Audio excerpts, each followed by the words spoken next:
Itulah tujuan hidup kami satu-satunya ya Bapa, yaitu menyenangkan hatimu, menjadi alat bagimu selama kami hidup di bumi ini. Terima kasih Tuhan, kami percaya Engkau disenangkan dengan pujian penyembahan kami. Saatnya Engkau berbicara kepada kami. Sampaikan seluruh isi hatimu, apa yang Engkau mau jemaat di tempat ini untuk kerjakan. Pakailah anakmu ini dengan pengurapan yang daripadamu. Ambil alih pemberitaan firman-Mu ini oleh Roh Kudus-Mu ya Bapak.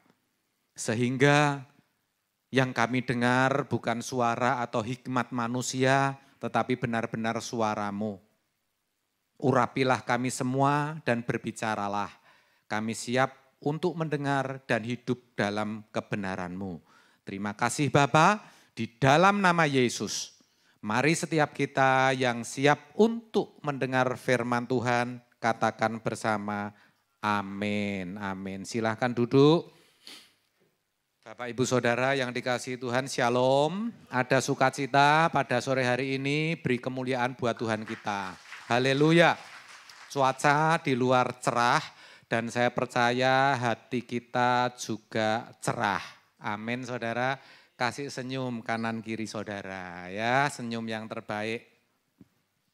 Bapak Ibu Saudara yang dikasihi Tuhan, ada satu ucapan dari Tuhan Yesus, satu kalimat yang diucapkan oleh Tuhan yang seharusnya itu membuat saudara dan saya, orang-orang percaya itu menjadi sedih dan prihatin saudara.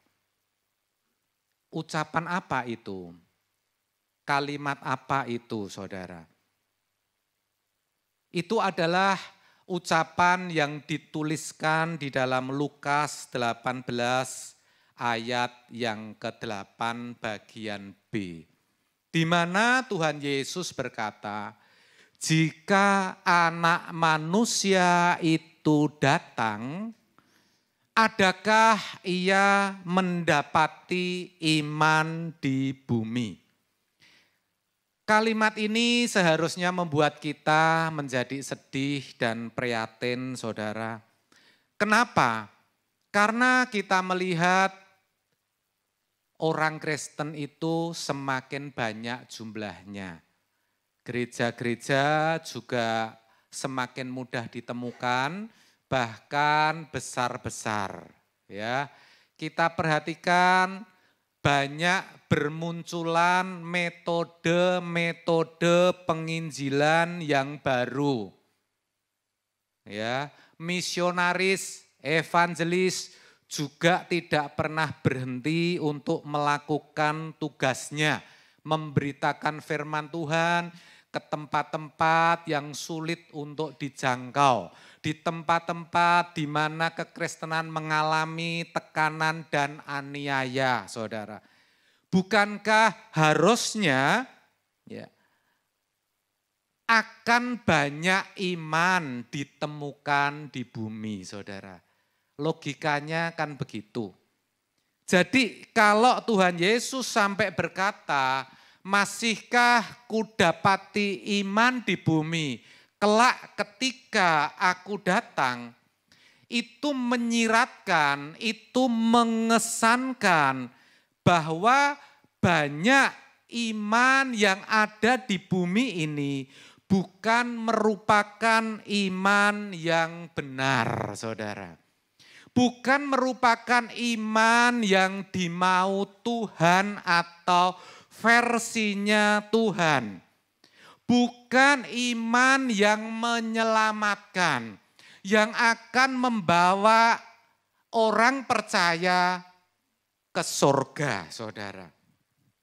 Nah, itu harusnya membuat kita menjadi waspada dan memeriksa iman kita. Apakah Kita sudah memiliki iman yang benar, saudara. Iman yang menyelamatkan itu.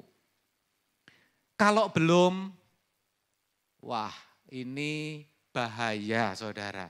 Bisa-bisa perjuangan kita di mana setiap minggu kita pergi ke gereja, kita memuji Tuhan, kita berdoa, semuanya sia-sia, saudara. Semuanya jadi tidak ada artinya. Apalah arti semua itu kalau kelak kita ditolak Tuhan, kalau kita dibuang dan dijadikan sampah abadi, saudara. Saudara, itulah sebabnya firman Tuhan pada sore hari ini saya beri tema iman yang benar. Dan saya tahu, saya mengerti betul bahwa setiap saudara pasti mengerti yang namanya iman. Amin. Menurut saudara iman itu apa? Apa saudara? Iman itu apa? Nah, iman itu artinya percaya. Ya, jadi kata iman itu artinya sama dengan kata percaya. Lalu pertanyaan yang harus kita gumulkan, yang harus kita perkarakan terkait dengan iman adalah seperti apa iman yang benar. Iman yang dikehendaki Tuhan itu sejatinya yang seperti apa? Nah, untuk itu saya ajak Bapak Ibu Saudara membaca apa yang tertulis di dalam Yohanes 14 ayat 1 sampai 2. Demikian dituliskan, janganlah gelisah hatimu, percayalah kepada Allah. Maksudnya berimanlah kepada Allah. Percayalah juga kepadaku, berimanlah juga kepadaku, kata Tuhan Yesus. Di rumah Bapakku banyak tempat tinggal. Jika tidak demikian, tentu aku mengatakannya kepadamu. Sebab aku pergi ke situ untuk menyediakan tempat bagimu. Jadi sangat jelas Bapak Ibu Saudara, dikatakan percayalah kepada Allah, percayalah juga kepadaku. Berimanlah kepada Allah, berimanlah juga kepadaku. Itu artinya ketika kita percaya kepada Tuhan, kita juga harus mempercayai ucapannya. Katakan amin. Kita juga harus mempercayai apa yang menjadi kemauan hatinya. Betul ya saudara? Lah di sini Tuhan Yesus sangat jelas berkata, di rumah Bapakku banyak tempat tinggal. Kalau sampai di sana enggak ada tempat tinggal, aku pasti akan beritahu kamu. Bahkan Tuhan Yesus sendiri berkata, aku saat ini sedang pergi ke situ untuk menyediakan tempat bagi kamu, bagi saudara dan saya. Dan jika aku sudah mendapatkan tempat itu, aku akan kembali kepadamu dan membawa kamu. Supaya di mana aku berada, kamu pun berada. Itu ayat selanjutnya saudara. Maka dari sini kita bisa ambil satu kesimpulan, kita bisa mengerti iman yang benar itu iman seperti apa? Ya. Percaya atau beriman kepada Tuhan itu berarti mengarahkan hidup kepada rumah Bapa di surga. Artinya iman yang benar adalah iman di mana kita mengarahkan hidup kita kepada langit yang baru dan bumi yang baru, kepada LB3. Kita menjadikan surga yang mulia itu, LB3 itu menjadi satu-satunya waktunya perjuangan iman kita. Tidak lebih dari itu, saudara. Nah, sekarang yang jadi pertanyaan, kemanakah saudara mengarahkan iman saudara? Itu yang jadi pertanyaan. Apakah saudara mengarahkan iman saudara kepada pemenuhan kebutuhan jasmani? Sehingga ketika saudara bekerja, sehingga ketika saudara pergi ke gereja, saudara berharap bisa memenuhi kebutuhan hidup saudara. Saudara bisa diberkati, usaha saudara bisa diberi kelancaran, ya. Saudara bisa mendapatkan pasangan hidup, memperoleh momongan, saudara bisa beli rumah sesuai yang saudara inginkan. Kalau sudah punya rumah, bisa beli rumah yang lebih besar lagi, saudara. Atau apakah saudara mengarahkan iman saudara, percaya saudara kepada mujizat daripada Allah? Sehingga ketika saudara menjadi orang Kristen, ya saudara berharap bisa mengalami mujizat daripada Tuhan. Ya, saudara bisa disembuhkan dengan cara-cara yang supranatural, dengan cara-cara yang ajaib, tanpa harus minum obat, tanpa harus operasi.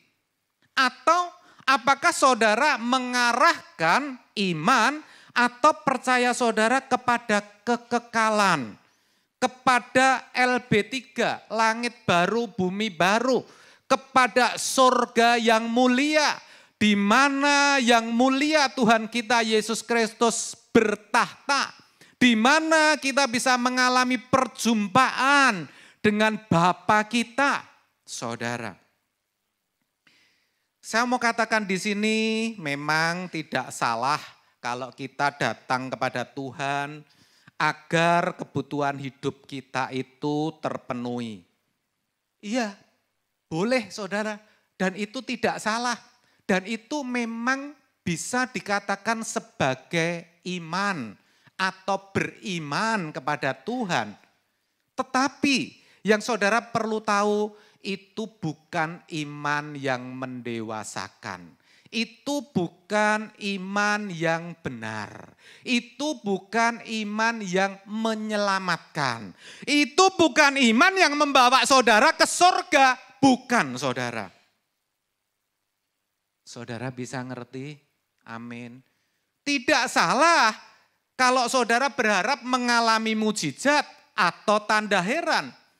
Karena mujizat atau tanda heran itu juga bicara tentang iman, saudara.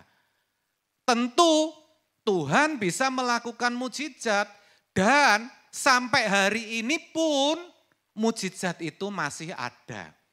Adalah orang yang sangat bodoh ya kalau sampai tidak mempercayai adanya mujizat. Bodoh, saudara. Pemahamannya dangkal. Allah semesta alam yang menciptakan langit dan bumi hanya dalam 6 hari ya saudara. Masa enggak bisa menolong saudara dengan instan ya. Alkitab jelas mencatat yang buta melihat, yang tuli mendengar, yang lumpuh berjalan. Dan itu dikerjakan dan itu dilakukan bukan oleh pribadi yang lain, tetapi oleh Tuhan Yesus, saudara. Jadi memang ya ketika kita berharap untuk mengalami mujizat itu juga iman. Tetapi itu bukan iman yang benar dalam arti iman yang menyelamatkan, saudara. Saudara tolong perhatikan orang-orang di sekitar saudara yang sudah mengalami mujizat, saudara. Banyak di antara mereka yang tidak mengalami perubahan hidup. Karakternya sama. Ada yang semakin sombong. Ada yang setelah itu justru menjauh dari Tuhan, saudara.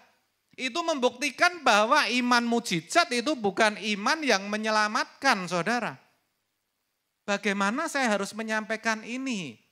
tidak mudik. Iman yang benar, iman yang menyelamatkan adalah ketika kita beriman, itu tujuannya supaya kelak kita itu diterima di kemah abadi. Ya, supaya kita masuk dalam kehidupan kekal bersama Kristus Yesus dan Bapa di surga. Supaya kita bisa ada di langit yang baru dan bumi yang baru. Itulah iman yang benar. Itulah iman yang akan mengubah karakter hidup saudara. Itulah iman yang akan memberikan kekuatan kepada saudara untuk menjalani hidup yang semakin berat sekarang ini, saudara. Percayalah. Lah, banyak orang Kristen tidak mau masuk neraka, tetapi juga tidak sungguh-sungguh memiliki kemauan dan kerinduan untuk masuk surga, saudara. Itu yang jadi masalah, saudara. Maka tidak heran ketika Tuhan Yesus berkata, apabila anak manusia datang, masih adakah ia mendapati iman di bumi ini? Kita jadi ngerti, kita jadi enggak heran lagi kalau Tuhan Yesus mempertanyakan iman yang ada di bumi. Amin, saudara. Nah, pertanyaan selanjutnya yang bisa muncul adalah, lalu Pak, bagaimana agar bisa memiliki iman yang benar? Caranya gimana, Pak? Supaya kita bisa memiliki iman yang benar. Yang pertama, kita harus hidup bertanggung jawab. Katakan, hidup bertanggung jawab sama-sama. Nah, sesederhana itu diucapkan, tetapi juga sesulit itu untuk dilakukan, saudara. Kita akan baca apa yang tertulis dalam 2 Korintus 5 ayat 9 sampai 10, demikian. Sebab itu juga kami berusaha, baik kami diam di dalam tubuh ini maupun kami diam di luarnya, supaya kami berkenan kepadanya. Sebab kita semua harus menghadap tahta pengadilan Kristus, supaya setiap orang memperoleh apa yang patut diterimanya, sesuai dengan yang dilakukannya dalam hidupnya ini, baik ataupun jahat, saudara. Jadi dari sini kita tahu bahwa hidup yang bertanggung jawab adalah hidup yang selalu berusaha untuk senantiasa berkenan kepada Allah. Hidup yang berkenan itu yang bagaimana toh Pak? Itu hidup yang menyukakan hati Tuhan. Hidup yang membuat hati Tuhan itu berbunga-bunga, berbahagia. Hidup yang bertanggung jawab, hidup yang berkenan, itu bukan yang hidup yang semau gue, bukan hidup yang suka-suka atau hidup yang sembarangan, saudara. Kalau saudara perhatikan, ayat ini adalah surat Rasul Paulus yang ditujukan kepada jemaat yang ada di Korintus. Merupakan pengakuan dari Rasul Paulus. Orang sekaliber Rasul Paulus, di mana dikatakan Alkitab ketaatannya dalam hukum Taurat itu tidak bercacat dan tidak bercela, saudara. Tetapi di sini Paulus mengakui bahwa dirinya itu senantiasa berjuang untuk hidup berkenan. Yang ngerti ngomong amin. Dia katakan, baik aku diam di dalam tubuh ini. Maksudnya diam di antara orang-orang percaya pada saat itu. Ya. Maksudnya tinggal bersama-sama jemaat. Ataupun aku diam di luarnya. Maksudnya ketika Paulus tidak bersama-sama dengan jemaat. ya. Paulus senantiasa berusaha untuk berkenan di hadapan Tuhan, saudara.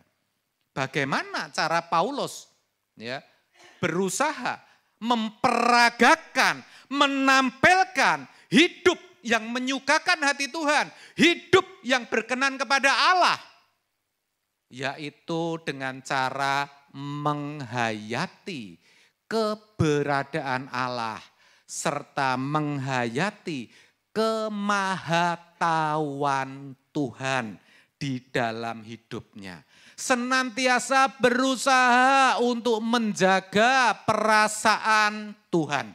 Itu yang dilakukan oleh Paulus.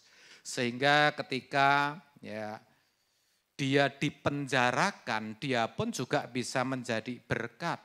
Ya, dia tetap memiliki hati yang sukacita. Dia bisa tetap memuji-muji Tuhan. Ya, saudara. Itu membuktikan ya bahwa Paulus menghargai keberadaan Tuhan. Dia sadar betul walaupun dia ada di balik jeruli besi, tetapi Allah ada bersama-sama dia.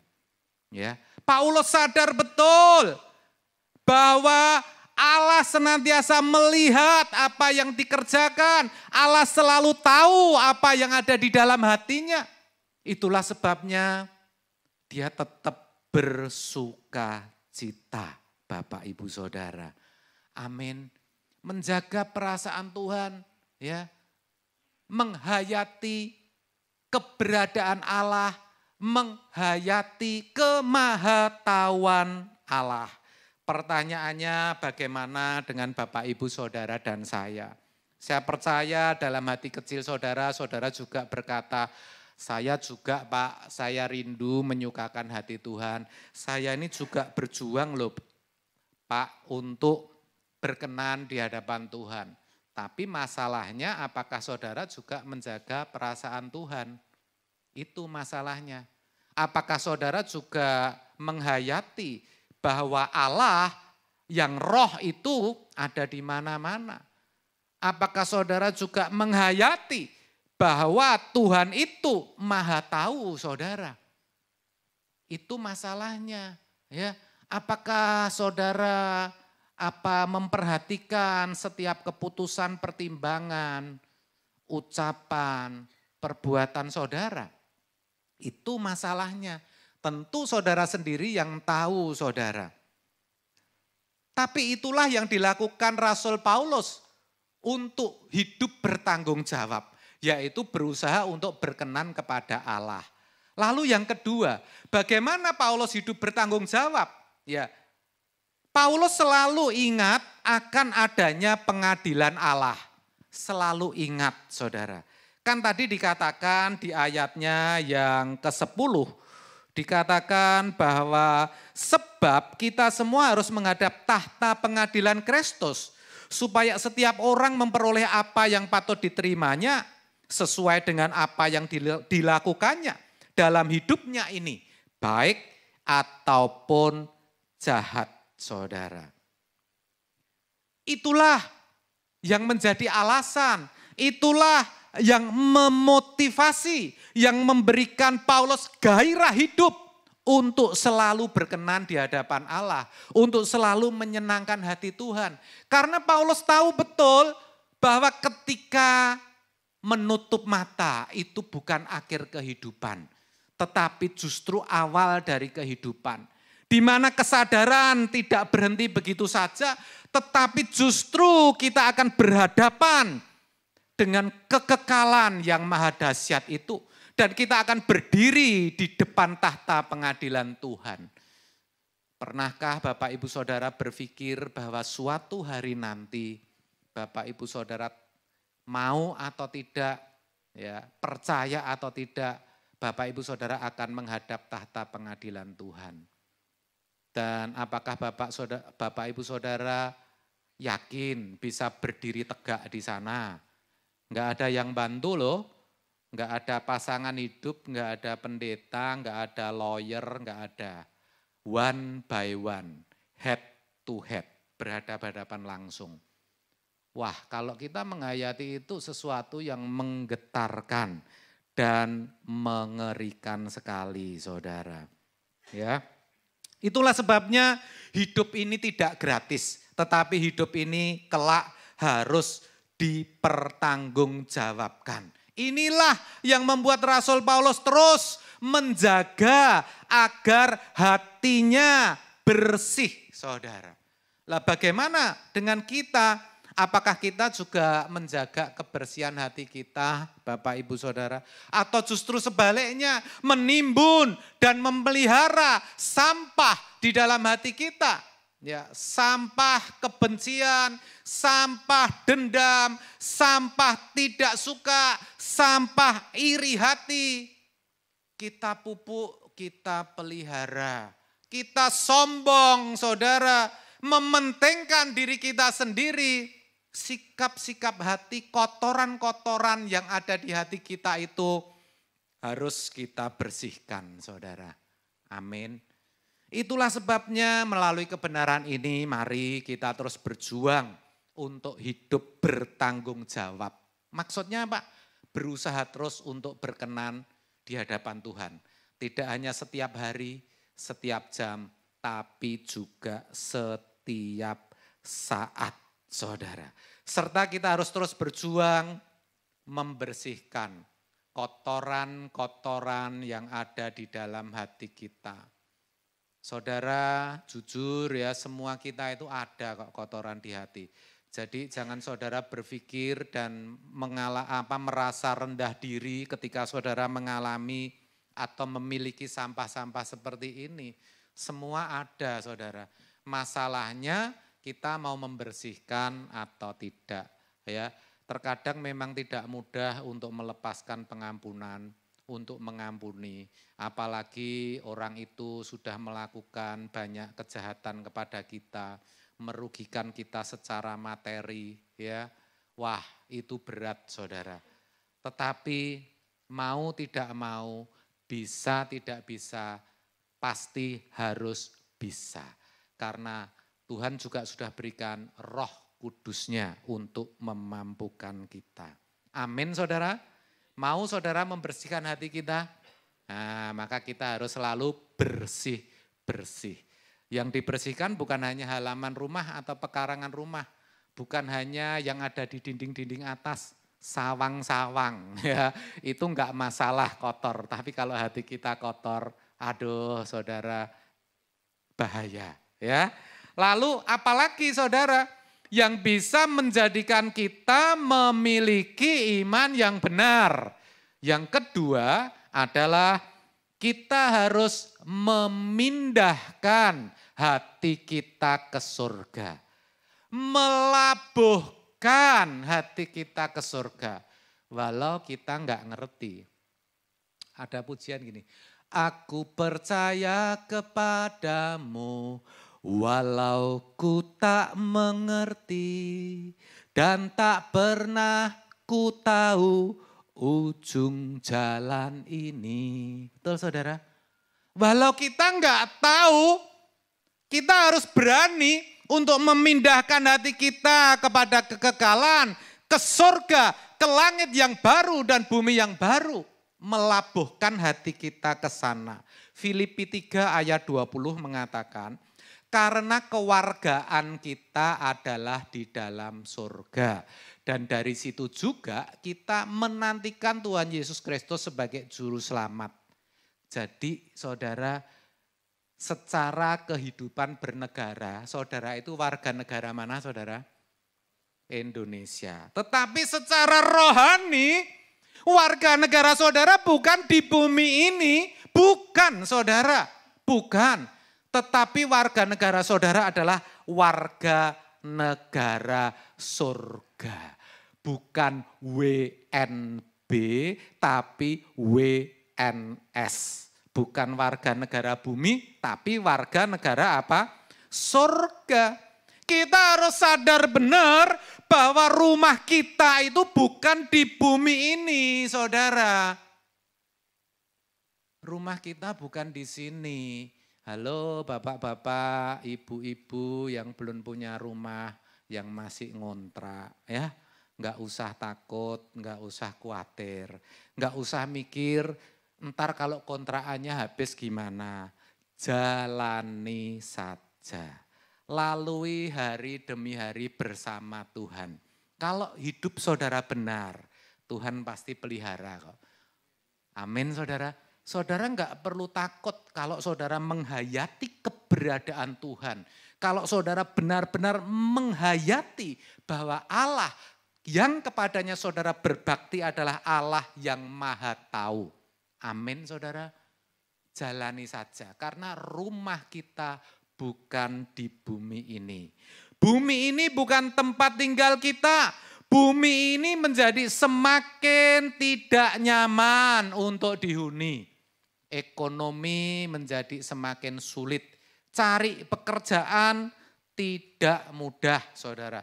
Penyakit baru semakin banyak ditemukan. Bencana semakin banyak terjadi saudara. Ya. Bahkan ancaman akan perang nuklir selalu membayang-bayangi kehidupan kita. Enggak bisa dan enggak ada yang bisa kita harapkan di bumi ini. Kita ditempatkan di bumi ini itu hanya sementara. Dari kodrat dosa menjadi kodrat ilahi. Untuk menjadi semakin serupa Kristus. Supaya ketika sekolah kita lulus, kita itu benar-benar berkeadaan sebagai anak-anak Allah. Karena ketika kita menerima Tuhan Yesus, ya, kita itu diberi status anak. Kita boleh memanggil Dia, Allah, dengan sebutan Bapa. Tetapi keadaan kita belum benar, belum sungguh-sungguh kudus dan belum sungguh-sungguh benar, masih carut-marut, masih sering berbuat salah, masih ada kecenderungan untuk berbuat dosa. Lah, kita disekolahkan di bumi ini, saudara. Supaya dengan saudara diberikan Injil, firman ini, lalu di hati saudara dimeteraikan dengan roh Allah sendiri. Diharapkan satu hari nanti saudara benar-benar berkeadaan sebagai anak-anak Allah. Sehingga bisa diterima masuk di dalam kerajaannya yang mulia saudara. Ya, di dalam 1 Petrus 1 ayat 17 bagian terakhir dikatakan maka hendaklah kamu hidup dalam ketakutan selama kamu menumpang di dunia ini. Sangat jelas di dunia ini kita cuman apa? Numpang, cuman mampir ngombe. Setelah dahaga kita hilang, kita pasti kembali. Enggak mungkin kita akan berlama-lama. 70, 80, 90, 100, 110, 120. Itu kalau kita bandingkan dengan kekekalan yang tanpa batas, yang sebentar kelihatan lalu lenyap, saudara. Maka ayat ini menasehati supaya kita hidup dalam ketakutan. Bukan berarti takut karena ada roh-roh jahat atau dikejar babi hutan, saudara, bukan. Tetapi ketakutan di sini artinya memberi nilai tinggi, menghormati Allah secara patut, saudara. Suatu hari nanti kita akan pulang kembali ke rumah kita yang sesungguhnya, saudara. Amin. Amin. Pulang saudara. Nah, kan gak ada yang amin toh saudara. Saudara pikir kalau saya berkata begitu, saya berdoa supaya kita cepat-cepat mati. Oh bukan saudara, keliru, bukan seperti itu. Justru kita harus hidup sebaik-baiknya. Maksudnya begitu, itulah berkemas-kemas. Itulah mempersiapkan kekekalan. Karena ketika kita menutup mata, kesempatan itu sudah tidak ada lagi saudara. Kita nggak bisa berbuat apa-apa, nothing to do more. Nggak ada lagi yang bisa kita kerjakan. Semua sudah selesai, it's over. Dan itu menakutkan saudara. Oleh sebab itu mari kita betul-betul bisa menerima kebenaran ini. Walaupun sulit, saudara harus paksa, saudara harus nekat. Ya, jadi kalau memindahkan atau melabuhkan hati kita ke surga, tadi yang pertama saya katakan kita harus sadar bahwa rumah kita itu bukan di bumi ini. Yang kedua, kita harus menyadari bahwa semua akan berlalu. Ada ungkapan yang terkenal, this shall pass too. Semuanya itu pasti akan lewat, akan berlalu, saudara. Di dalam Matius 24 ayat 20, ya, bagian yang kedua dikatakan, dan bumi dan segala yang ada di atasnya akan hilang lenyap, saudara. Semuanya akan tidak ada lagi, saudara. Semua akan berlalu. Yang saudara anggap penting, yang saudara sudah perjuangkan bertahun-tahun dan saudara sudah raih, saudara sudah peroleh, baik itu kedudukan, pangkat, jabatan, harta, kekayaan, saudara disegani, saudara dihormati, semua juga akan berlalu.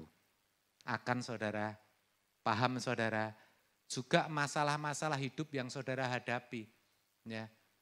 Seberat apapun, sebesar apapun masalah di dalam hidup saudara, satu hal saudara harus tahu, pasti akan berlalu. Saudara harus percaya Tuhan ada bersama-sama saudara, ya, pasti ada jalan keluar. Amin, saudara. Tuhan pasti tolong, ya. Saudara harus ingat, this shall pass too. Semua pasti berlalu. Jadi tidak ada yang bisa diharapkan dari dunia ini. Bumi tidak akan menjadi tempat yang akan hati kita ke surga, saudara. Ya, mau ya saudara, kita jalan bareng-bareng. Dan yang ketiga, ya, bagaimana supaya kita bisa melabuhkan hati kita ke surga? Kita harus ingat bahwa semua akan kita tinggalkan, saudara. Ya, saudara mau atau tidak mau, ya, percaya atau tidak percaya, suka atau tidak suka, semua nanti harus saudara apa? Tinggalkan. Ya, makanya dikatakan, ku tak membawa apapun juga saat ku datang ke dunia. Terus apa? Ku tinggal semua pada akhirnya saat ku kembali ke surga. Amin, saudara.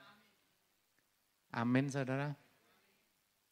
Saat ku pulang menghadap Bapa, terus Engkau yang ku miliki, kerinduan hatiku wajahmu. Betul enggak, saudara? Ketika kita pulang enggak ada yang kita bawa, saudara. Masker yang nempel di hidung itu pun saudara tinggal. Padahal itu ringan dan gampang dibawa, saudara. Benar, saudara? Itu pun ditinggal loh, saudara. Ya, Tuhan gak tanya, kamu punya gelar berapa, tabungan berapa di bank. Ya, enggak ditanya itu. Tetapi apa yang ada di genggaman tanganmu? Kalau kita belum memiliki Tuhan, aduh, kita akan kecewa dan itu tidak bisa terobati, saudara. Itulah sebabnya ketika kita menyadari akan hal itu, bahwa semua akan kita tinggalkan. Sebelum semuanya itu terjadi, kita belajar untuk melepaskan diri dari segala milik kita. Amin, saudara. Lukas 14 ayat 33. Demikian pula lah tiap-tiap orang di antara kamu yang, perhatikan, tidak melepaskan dirinya dari segala miliknya, tidak dapat menjadi muridku, saudara. Nggak bisa jadi murid Yesus. Kalaupun Kristen, itu Kristen palsu, fake Christian. Kristen palsu, Kristen abal-abal, karena itu bukan murid Yesus. Murid Yesus itu seperti Kristus. Amin, saudara. Ya, kenapa nggak bisa jadi murid Yesus? Nggak bisa dididik. Ingat baik-baik, orang yang masih duniawi itu nggak bisa diubah, katakan amin. Susah saudara, pikirannya masih itu-itu doang. Pikirannya masih bagaimana bisa menikmati dunia. Aduh saudara, susah untuk dididik, susah untuk berubah. Makanya firman Tuhan mengatakan kita harus belajar untuk melepaskan diri dari yang gampang-gampang dulu. Ya, saudara mulai lepaskan. Tapi dengan berkata demikian bukan berarti saya bermaksud agar saudara itu menjual segala harta saudara, lalu datang ke gereja, ketemu Bu Hana, Bu saya mau persembahan. Persembahan apa? Perpuluhan? Enggak. Diakonia? Enggak. Lah persembahan apa? Persembahan beh-behan saudara. Dibehke, semua diberikan. Bukan, enggak bermaksud seperti itu. Atau saudara menyerahkan barang-barang yang ada, cincin, gelang saudara, saudara maju ke depan sini, saudara berikan. Bukan itu maksudnya saudara. Bukan. Bukan juga saudara tidak boleh memiliki keinginan. Atau tidak perlu bekerja lagi. Udahlah saya mau melepaskan diri kok. Enggak perlu lagi saya bekerja. Oh enggak, itu namanya meninggalkan tanggung jawab. Tentu Tuhan tidak suka. Saudara tetap bekerja ya saudara.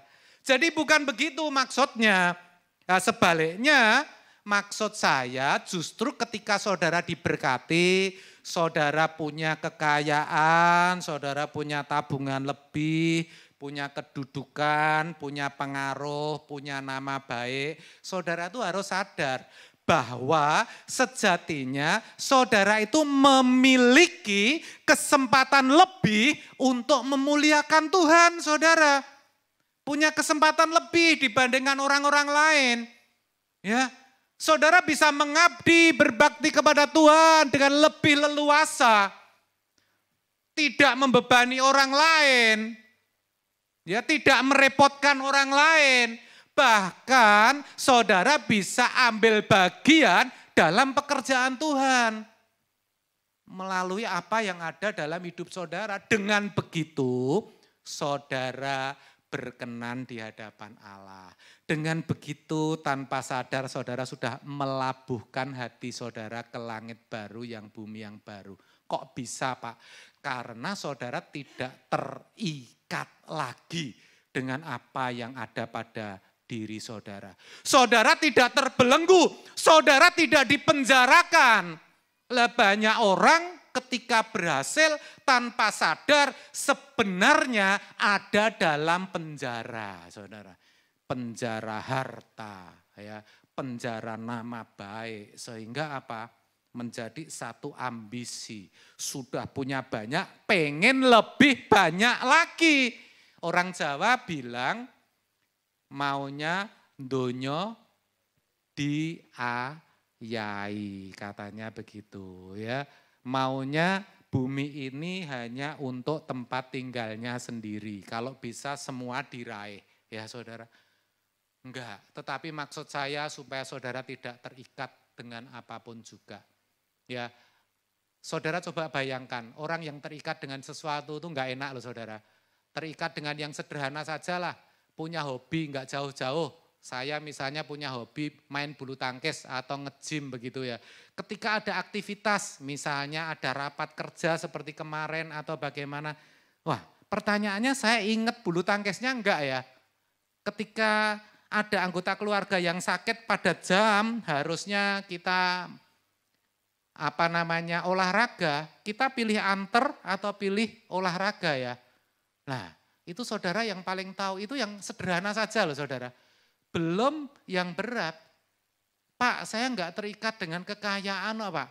Iya, kalau saudara cuma punya 1 juta, 2 juta, 10 juta, 20 juta, enggak terikat.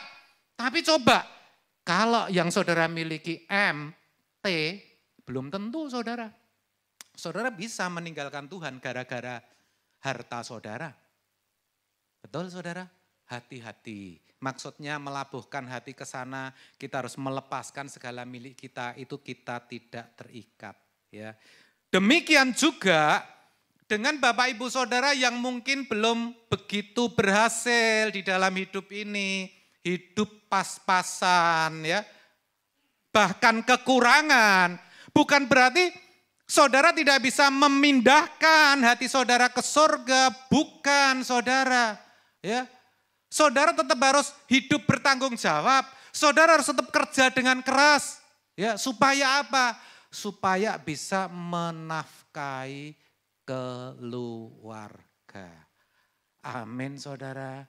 Ya, ketika saudara menghadapi masalah kerumitan hidup, saudara harus memiliki sikap hidup yang benar. Saudara harus bisa menjaga perasaan Tuhan. Dengan demikian, ya, saudara pun bisa menyukakan hati Tuhan. Amin. Dengan demikian, saudara pun bisa melabuhkan hati saudara kepada kekekalan. Jadi sangat jelas, baik yang sudah diberkati atau yang masih pas-pasan, sama-sama bisa untuk memindahkan hati. Sama-sama bisa berjuang untuk menyukakan hati Tuhan. Amin saudara. Itulah cara bagaimana kita bisa memiliki iman yang benar saudara. Yaitu dengan hidup bertanggung jawab dan memindahkan hati kita ke surga. Percayalah kalau saudara lakukan, ya memang harus diperjuangkan dengan tekun. Saudara tidak akan takut dengan apapun juga. Enggak akan takut. Sekalipun ancaman kematian, saudara enggak takut. Karena saudara sudah siap. Kapanpun Tuhan panggil, siap. Apalagi takut masalah. Enggak lagi. Saudara enggak akan lagi dengan takut dengan masalah. Saudara akan bisa berkata, masalahku ini selesai, boleh. Enggak selesai juga boleh. Terserah Tuhan. Yang penting aku bisa menyukakan Engkau Tuhan. Itu dewasa saudara. Itu rohani yang dewasa itu seperti itu. Saudara tinggal jalani saja. Ya. Tetapi jangan ngomong seperti film ya Pak. Ada sutradaranya. Oh Tuhan itu bukan sutradara. Kalau sutradara kan menentukan hidup saudara.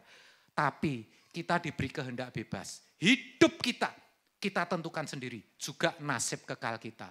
Tuhan hanya bisa memperingatkan dan menasehati. Dia hanya bisa memberikan jalan-jalannya. Ini loh Injil. Hiduplah sesuai Injil.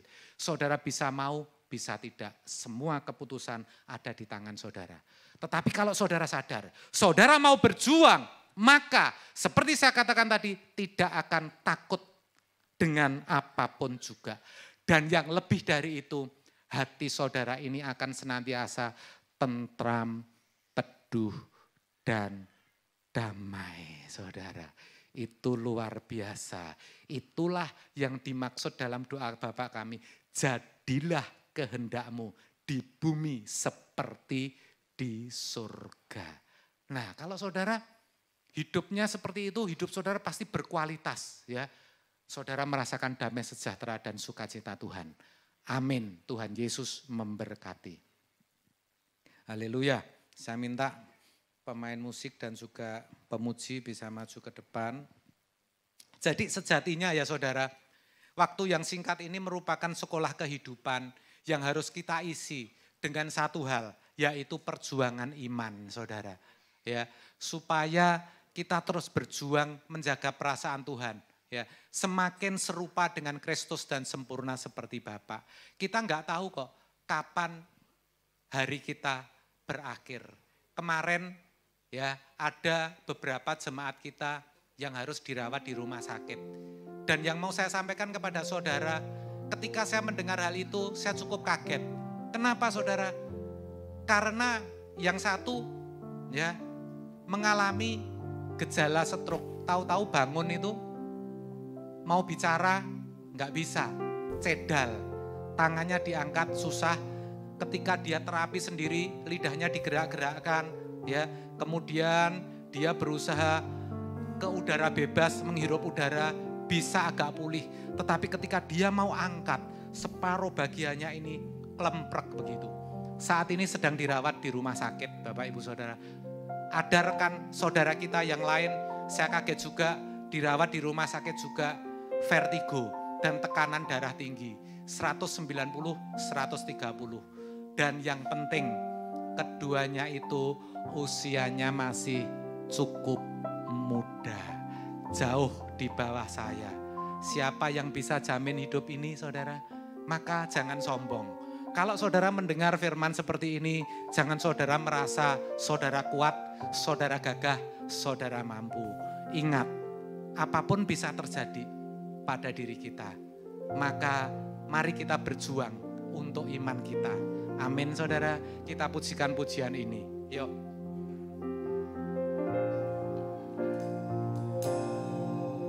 Ku tak tahu sampai kapan hari hidupku. Haleluya.